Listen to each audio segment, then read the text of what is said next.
आइए सुनते हैं, अच्छे विचारों से ही जीवन सुंदर बनता है। सभी को राधे राधे।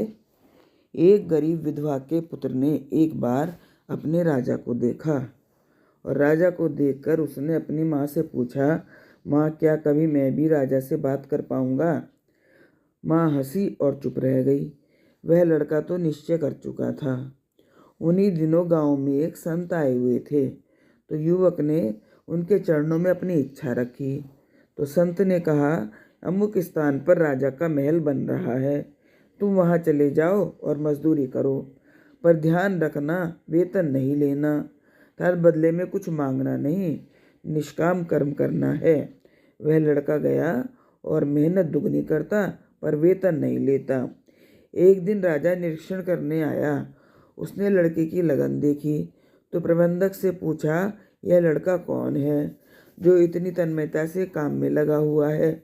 इसे आज अधिक मजदूरी देना।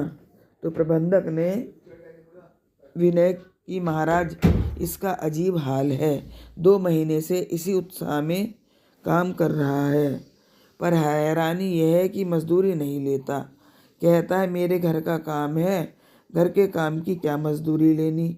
राजा ने बुलाकर कहा, बेटा तू मजदूरी क्यों नहीं लेता, बता तू क्या चाहता है।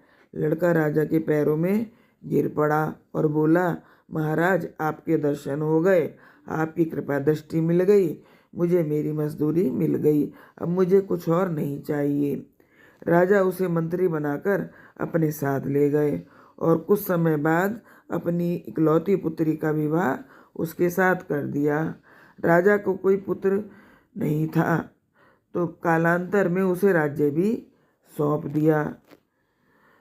इस कहानी से यही शिक्षा मिलती है, यदि वह लड़का सकाम कर्म करता तो मजदूरी ही पाता, और निष्काम कर्म करने से वो राजा बन बैठा। तो हम भगवान का भजन हमें करना है, लेकिन हमें मजदूरी नहीं लेनी, मतलब बदले में कुछ मांगना नहीं है।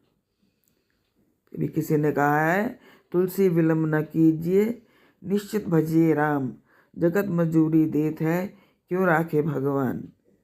भगवान आपको खुश रखें, स्वस्थ रखें। इसी प्रार्थना के साथ फिर मिलते हैं। राधे राधे।